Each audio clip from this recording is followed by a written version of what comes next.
This episode is proudly supported by OpenTable. Nearly 1/3 of diners are booking same day.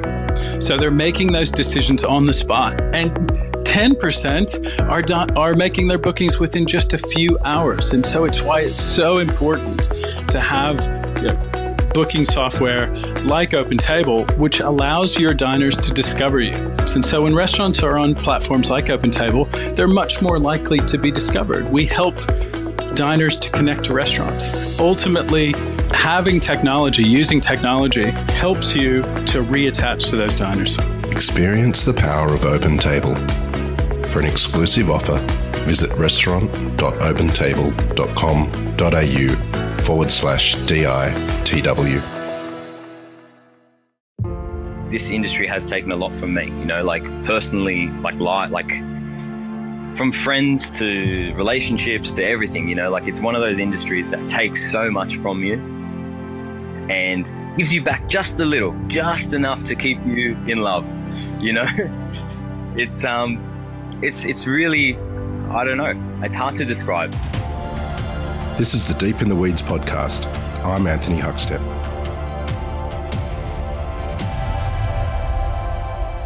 It's not fair to judge Middle Eastern cuisine as one, but the flavours, techniques and combinations from the region are truly spectacular. In Australia, we are blessed with strong ties to many countries in the region, as waves of migration have brought new Australians to our shores, and with them, the generations of culinary understanding too. That influence is now bearing the most incredible fruit in the restaurant landscape. Paul Farag is the executive chef of Aalia and Nour in Sydney. Paul, how are you going? Hi, Anthony. Pretty good. Yourself? Good. It's good to have you on the show. You're pretty busy at the moment trying to open a new restaurant in Aalia. What's it feel like at the moment trying to get the wheels in motion? I kind of describe it as being out in the ocean and treading water and, trying to concentrate on your breathing and just making sure that it all works out. Yeah, it's hard at the moment, as I'm pretty sure you've heard, most restaurants currently are going through a bit of a shortage.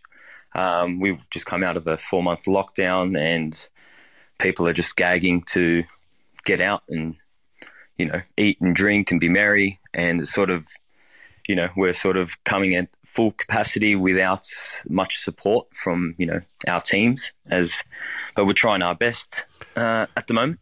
You just mentioned that you've come out of the lockdown and Nour is open. What's the energy been like and the response from consumers since reopening that restaurant? It's been great, to be honest with you. I think our first day reopening was 120 packs, which is pretty much capacity. And it was good. It was a bit rough, opening up with a relatively new team. We spent weeks. I think it was 1 week actually, just concentrating on the menu whilst doing the providor thing that we kicked off halfway through lockdown. It was tough to say the least. It was a long, high hour week. I haven't done hours like that in a long time, but it was good. It was the reception was really good. People were really happy, and it was good to have a dining room of that size back in full swing, Nour has had some pretty incredible chefs over its time, and now you're at the helm and you're also behind Aalia, the new one. Tell us about your approach to Middle Eastern cuisine. So essentially it started out as, I've never cooked Middle Eastern food myself, besides, maybe staff meal or things like that. And the opportunity, Ibby and George contacted me with the proposition just over a year ago now, a year and a bit ago. And, my background is Egyptian, Egyptian Australian. And I sort of thought, I've never done it. I never wanted to be, I guess, typecast, I guess you could call it, as a Middle Eastern boy cooking Middle Eastern foods. I went into French and all the classical stuff. And, I saw it as a good opportunity. And there's a few, people around Australia that are really pioneering the push for Middle Eastern food. And I just thought, you know what, let's give it a shot. And since then, it's been a bit of a dive, like a crash course, I guess you can call it. Like, because I know the flavors, I know, I guess, what you remember as a child, what certain things went with what, like the flavor pairings and marriages. But I think when I started into it, I was kind of really excited, and I just dove head in first. And I didn't want to do stereotypical food. I think from my previous experiences, the last, say, 5 or 6 years of my life or my career haven't been very stereotypical. So when I came on to Nour, I said, let's change it up a little bit. I just didn't want Middle Eastern food to be, that typecast. So my approach to it, I guess, to go around to it is, I don't know, I like the flavors, but I want it presented in a different way. And just sort of like ingredients that aren't sort of known to be Middle Eastern. So that's sort of my little shtick, I guess you could say. You mentioned your Egyptian heritage and growing up in Australia. Take us back to when you were young. What sort of role did food play in your family? Okay, well, any sort of, Mediterranean, Middle Eastern family, food is a strong part of, your upbringing. So, like, my parents migrated here, I think, in the early 80s. They migrated here with my brother. I think he was still a young child. And, they were both teachers, came here to Australia, better life and whatnot. And they sort of brought back, certain dishes that, they grew up with and loved. My old man was probably the better cook out of the two of them. My mother's probably not going to be happy if she ever does listen to this, which I doubt. He was always the guy that would, he would make dinner probably, 4 nights, 5 nights out of the week. And he was always like the one that would, make the weirder things, I guess. Things that, like I saw this the other week where Stan Bully had created a dish. Ibs had created this dish, and I was like, wow, that looks very similar to something my old man did. And it was like a fava bean sort of terrine. And I was like, oh, wow, it's like this. And it's like, yeah, it's very similar. Obviously, cultures were blended. When you think about back in history, everyone sort of invaded everyone else, and cultures then took on other cultures or food styles. So, yeah, food was just, a lot of strong flavors, a lot of, I guess you could say, a lot of dipping, a lot of sharing. There was never it was weird going over to like your mate's parents, like your mate's house, and then had dinner and it'd be like, meat and 3 veg, for example. That was not really a thing that I'd ever seen before. And I was kind of cool, don't get me wrong. As a young kid, you're like, oh, wow, I don't eat nothing like this. Where's the bread? Like there's always bread and rice at every meal in a Middle Eastern household. You can't get around that. So yeah, you end up becoming a very fat kid, I think, in most of those sort of cultures, because you're not allowed to leave the table until you're completely full. When did you realize that you wanted to start a career as a chef? I guess, so I left school early. I dropped out in year 10 and decided I wanted to, I wanted to get into cooking. I just wasn't sure. I didn't really know enough about the food scene. What I was I liked the fact that it was, I guess you can call it back then, like the underbelly of it was just went against every grain of society. You went to work when everyone else was off. And the fact that, it was kind of like rebellious in a sense. And to a young, teenager kid, that was, very attractive. I guess I think it was, this is where my memory is a bit rough, but I guess in my early sort of high school days, I picked up a pot wash gig at the local Thai joint.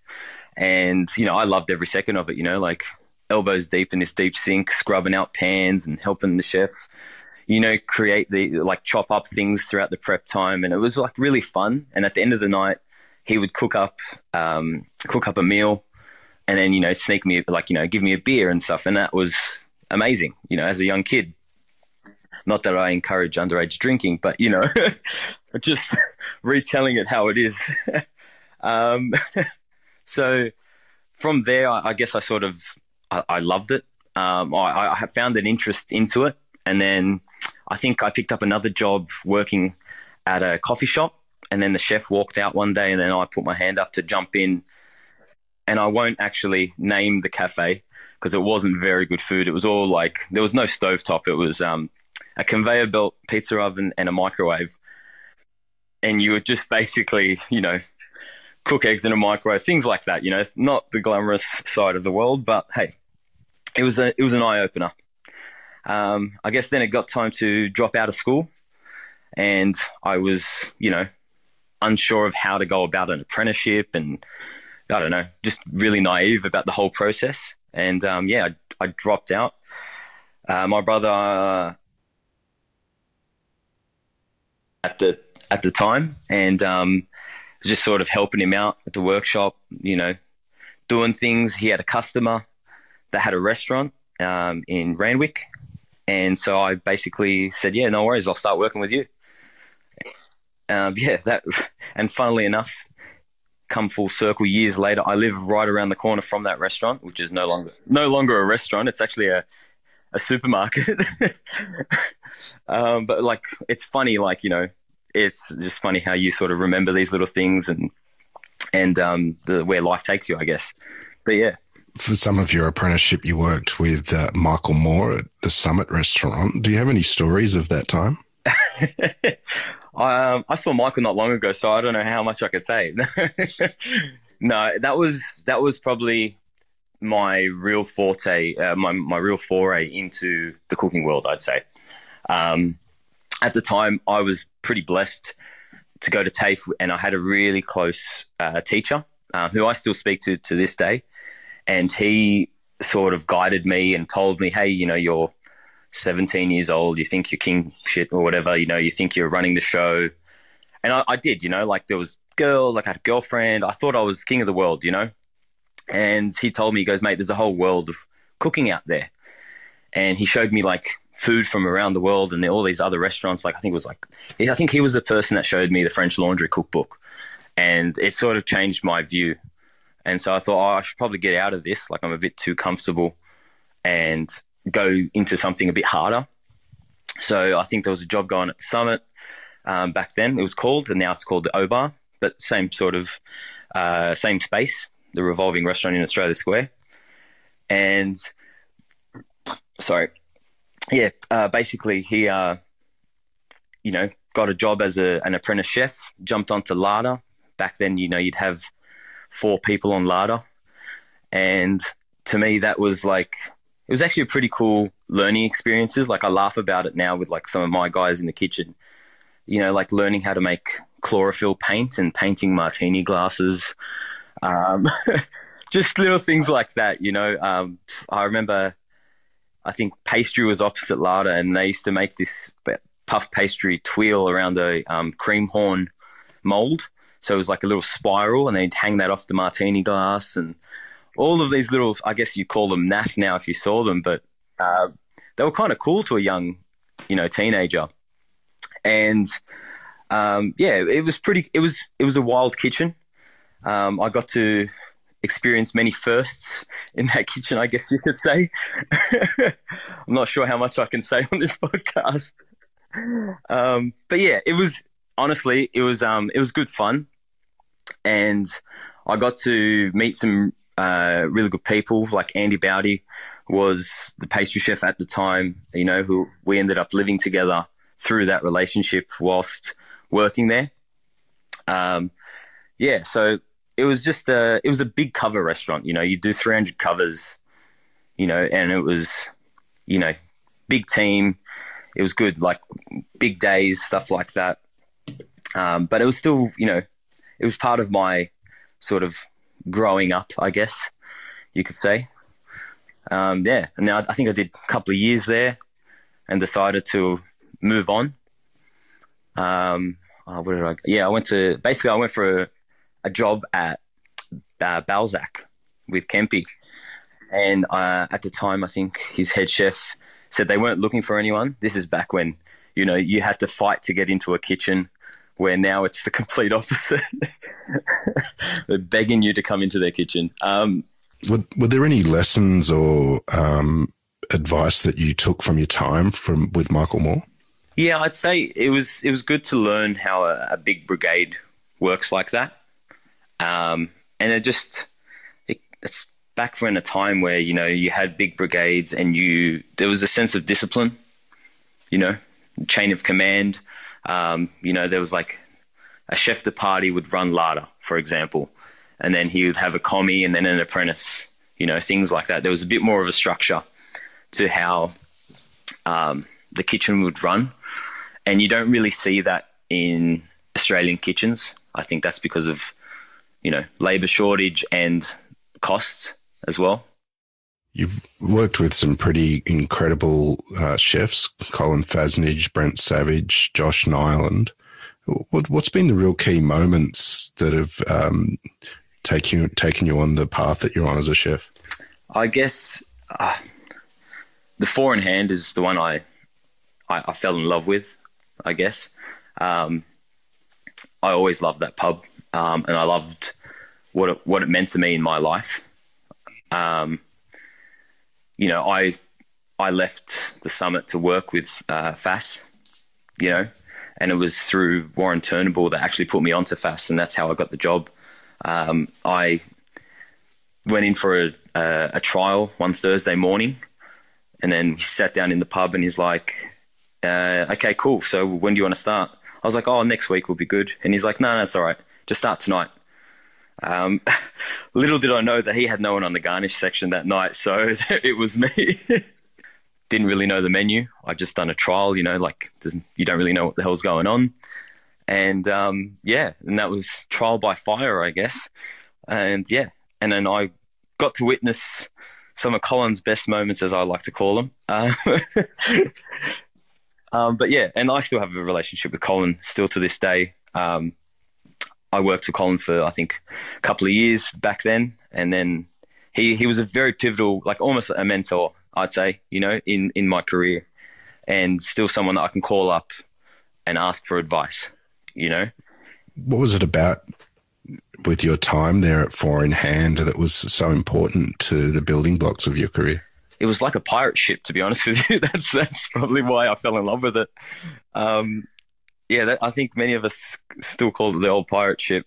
It was just a group of, you know, men and women that just got it done, you know, just kept pushing on to try and do whatever we could, you know. It was a bit like Fawlty Towers in that first original incarnation of the venue.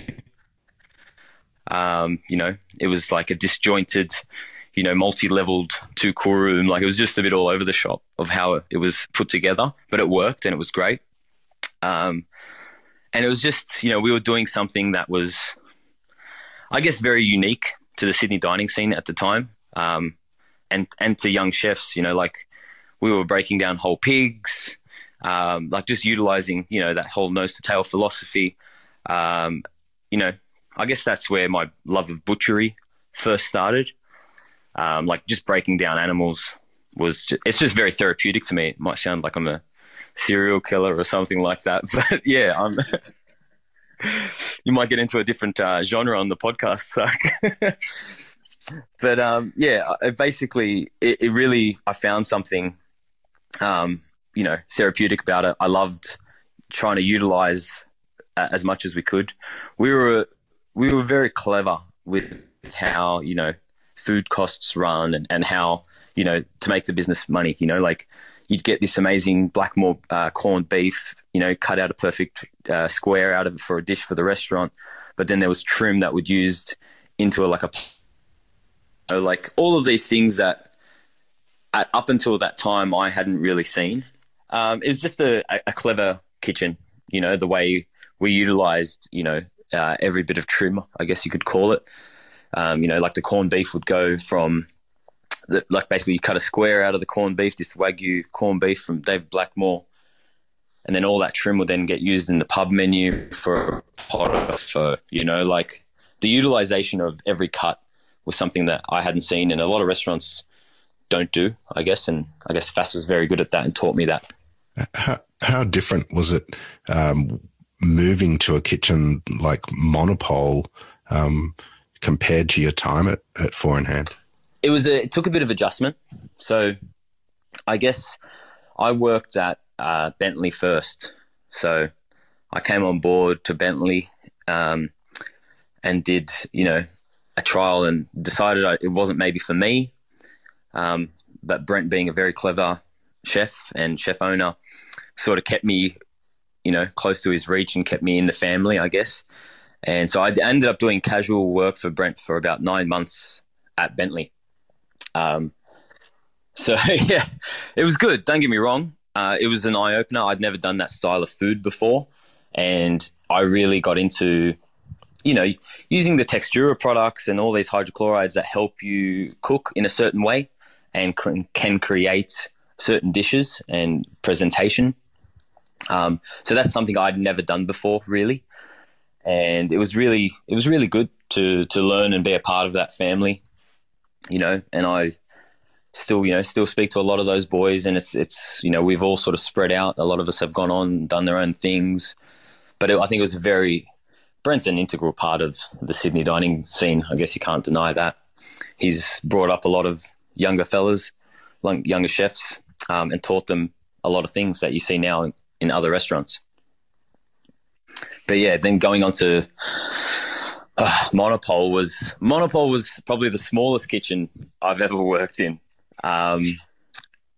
You know, it was a 60-seat restaurant with a kitchen, you know, that's, I don't know, 5 meters wide, I guess 1 meter width, you know, small, like a cool room that I've never seen before. Like I've seen, you know, home fridges a bit bigger than that.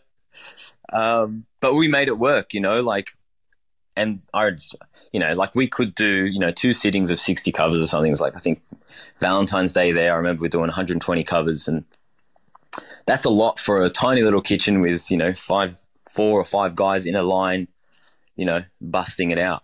And it was good. It was good working with the charcoal, you know, and that's where I sort of got into the charcuterie world, I guess.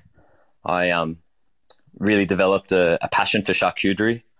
Like, I think the way I describe it is like, whenever I take on a new role, I sort of dive in head first, and then I go down such a deep rabbit hole that it's like it's sometimes detrimental to my own mental sanity.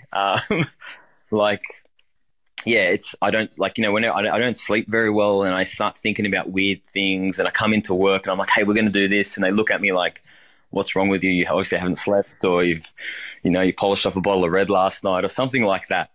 And I think I did that. I bought every charcuterie book I could think of, and just like researched and basically asked the question, why do you not see this? Why do you not see that? And then, you know, we were doing goose hams, duck hams, you name it. You know, I remember doing Wagyu short rib, you know, like boneless short rib, chuck tail flap, all the weird cuts, or the smaller percentage cuts, that lesser known cuts, I guess you could call, into charcuterie. And then I realized why you don't do that, because Brent would then sit down with me and say, hey, we need to reel it in on the food cost this week, you know, because you'd lose, say, 50% of the weight after trimming, curing, drying. You know, that $70 a kilo short rib has now become $150 a kilo. And, you know, you're slicing it and selling it for $18. You're not really making any money. You're probably losing money. So all of those things were a good learning curve, but it opened up my eyes to the possibilities of working with certain products and what you could do with those certain products. But yeah, like, I still love charcuterie to this day. You know, whether or not I have the time and the space to do it is definitely another thing. But what we did out of that tiny little kitchen with charcuterie especially, you know, inoculating molds. I think I experimented once with koji, trying to inoculate some koji into the mold. wasn't very good, and I sort of left it at that. But, you know, like just trying to, you know, produce charcuterie for a restaurant, like doing it for yourself and you know, spending the time and making it right is easy enough. But having a constant foresight and like forecasting, I'm going to need, you know, 6 brazolas each day on Friday and Saturday night.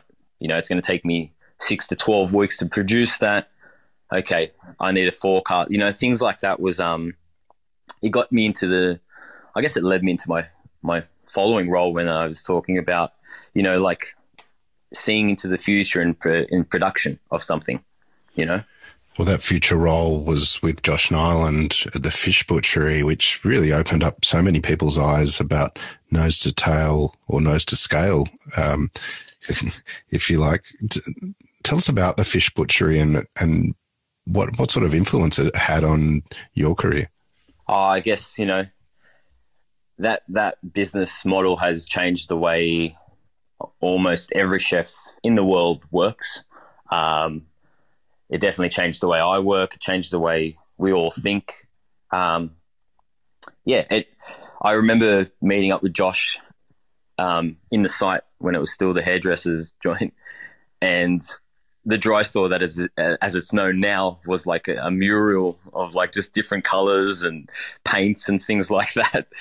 I remember going in there and him walking me through and telling me, this is where I want the cook area. This is where it's going to be marble topped. And I remember thinking, you know, okay, I don't really see it. I didn't really understand it. And I think we had another chat.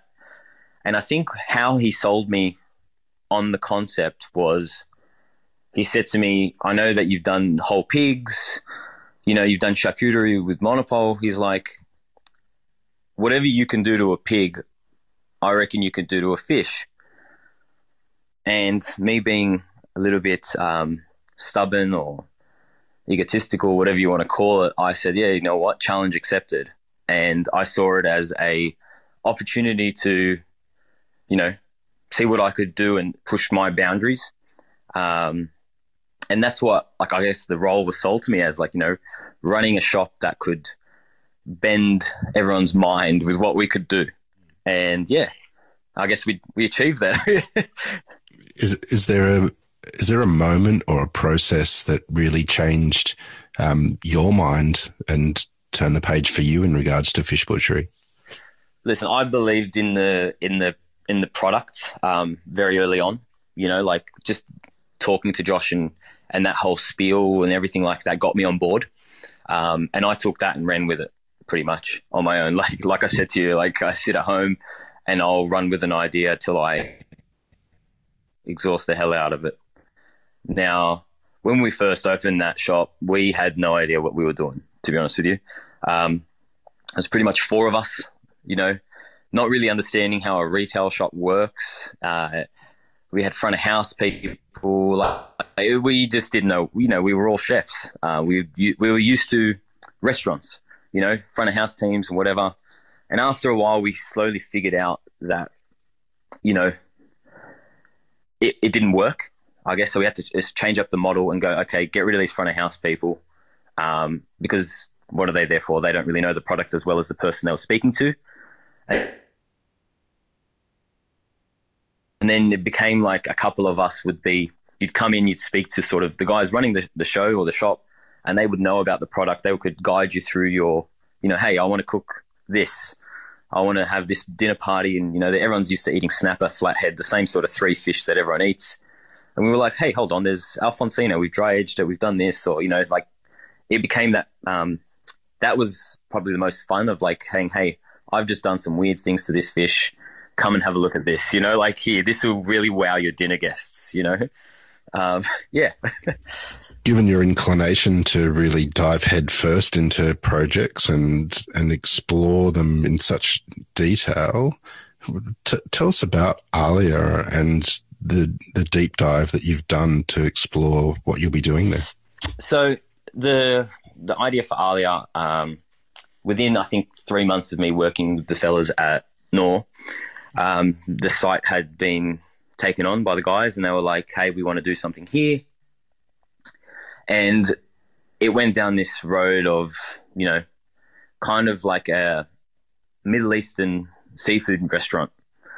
And, not really something that, again, connotations of Middle Eastern food is not really seafood, but, that whole region is surrounded by coastal waters. And so that was the first idea. And I was like, I don't want it to be a seafood restaurant because you sort of limit your clientele. Not everyone eats seafood. And Middle Eastern food has a strong vegetarian following. Like a lot of our dishes are vegetarian or can be vegetarian/vegan. So I didn't want to like sort of pigeon myself into like that sort of style. And, that's Josh's thing and he's very good at it. And I didn't want to sort of follow suit, if that made sense. Going back to how I am, I like to sort of go against the grain. And, I said, okay, let's have, a decent seafood offering. And then it slowly turned into me like digging deep, and there was a very early morning / night that I thought about, I went into like just the research of, cookbooks and oldest cookbooks in the world, whatnot. And I found these two cookbooks, right? That's believed, one of them is believed to be the oldest cookbook in the world. All right. Or the first ever cookbook ever made. And it is from the 10th century, I believe. I'm just looking at it. Yeah, it's the 10th century, right? And it's what the region you'd call Iraq now. And it was something that I found online. I ordered it, paid through the nose for it, and got it. And that sort of started this thing. And then I found a 13th century Egyptian cookbook, found like an Ottoman Empire cookbook. And so have gone down this road of this region and its cooking, right? And these books aren't necessarily cookbooks as you would see today in this day and age. They're more of like a way of life. So how to clean yourself, how to, make sure that your digestion is aided, how to look after yourself, like with hydration, like making soaps out of byproducts, just a complete way of life book. That whole sustainability conversation, I guess, that is proper sustainable. Like this is the real stuff. And it's all, centuries ago, and we sort of distance ourselves so much from that. So I've used that, and I've looked into ingredients and cooking techniques from these books, and have decided that that's what I want to do with Aalia. I want it to be kind of like, we've written a blurb, so I won't ruin it too much, but it's basically someone else has written the blurb and I've just okayed it. Basically, it's going to be like pretty much that whole region of the Middle East and how, nomadic these people are, and wherever that sort of Arab culture has traveled, and using that food style. Like, so you're talking the whole North and the Horn of Africa, going into that Middle Eastern region, up around the Mediterranean. So that's what I'm trying to do. I don't want it to be, I don't want ingredients that everyone sort of associates with the Middle East. But then again, it's a fine balance, I feel, of trying to create something that is not too obscure that everyone freaks out, but the wording and the dishes that are on the menu that I've written so far are a little bit out there. So even speaking to someone like Ibi, who's, was 18 years old when he first migrated to Australia, he looks at me and goes, "Where the hell did you come up with this?" And it's just, he's just like, "What are you saying? Are you even speaking Arabic?" And things like that. That's the path that I'm going down now. I really want to be, showcasing what the Middle Eastern cuisine can be, And I think Dan Hong said this years ago, talking about how, everyone assumes like dumplings should be like really cheap, They just have this connotation, dumplings, whatever, $2, where, Mr. Wong's does, they're quite expensive dumplings, but there's a lot of love and labor and effort put into them. So I think it's the same thing with Middle Eastern food, You can happily go down to your local kebab shop, get a snack pack for something for $15 or something like that. And it's delicious, sure, whatever. But we're not trying to do that. We're trying to trying to break people's perception. You know, like certain ingredients like tamarind is common in the Middle East where everyone thinks it's a Thai cuisine ingredient, you know, like taro, again, Asian influences, but it's actually North Africa. So all of these things that I'm trying to, you know, just change it a little bit.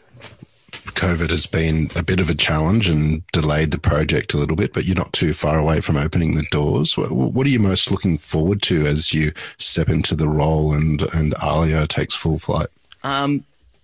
So for me, I'd like to get into I've designed this kitchen from ground up. I've been a part of the build process from the get-go. It'll be good to get into it and see how it works and show people what we've been working on so hard lately. You know, like this is a project that I think February I had my QCC order already put in. The menu had pretty much been written by, I'd say, June. It's changed a little bit since then, and it'll probably change again when we do reopen. But it's been a year of doing this whilst running an extremely busy restaurant, Nour, you know, and dealing with the normal issues that you face day to day in the restaurant game. You're renowned for really throwing yourself into the role that you take on. What is it that you love about what you do? Oh, that's a loaded question, that one. I tell you, I'd be lying to you if I said to you that every day was happiness. You know, this industry is an industry that has taken a lot from me personally and my life.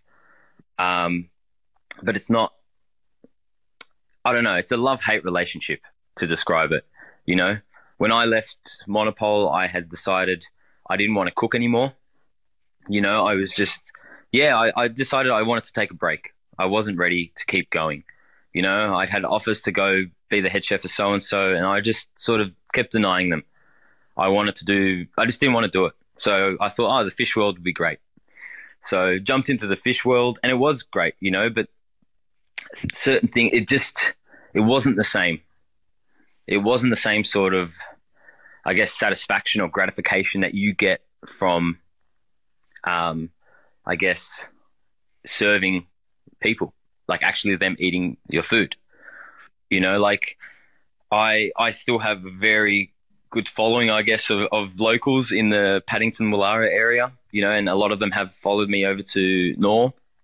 And it was great having this relationship of like explaining to them, hey guys, you should do this tonight, you know, cook this like this. And it was fun.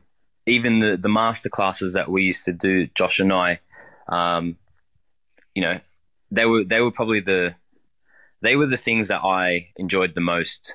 And I know that makes me sound like an egomaniac, but you know, you sort of crave that. Every chef does crave that. They want to feel like what they're doing is, I guess, you know, you're not just deep frying a schnitzel and putting chips on a plate and sending it. You know, you're doing something for the greater good in a way, you know? And if you don't feel that, then that's why chefs sometimes, you know, they leave the industry or they go do something else, you know? And like I was saying before, like this industry has taken a lot from me, you know, like personally, like from friends to relationships to everything, you know, like it's one of those industries that takes so much from you and gives you back just a little, just enough to keep you in love, you know? It's really, I don't know. It's hard to describe. There's days you wake up and you're like, oh, why do I do this? Why do I do this? And then there's days where you go into work with such energy, such happiness. And I think, you know, that's the hardest part is trying to find the balance in between those two and making it work. Well, Paul, I think you've been incredible in making that work, and we're very much looking forward to seeing what you present at Aalia with this deep dive that you've done in the Middle East. We've loved having you on Deep in the Weeds today to hear your story. Please keep in touch, and we'll talk again soon. Thanks very much, Huck. This is the Deep in the Weeds podcast. I'm Anthony Huckstep. Stay tuned as we take a deep dive into the lives of the incredible people who ply their trade in the food and hospitality sector. Special thanks to executive producer Rob Locke for making this all happen. Follow us on Instagram at Deep in the Weeds Podcast or email us at podcast@deepintheweeds.com.au. Stay safe and be well.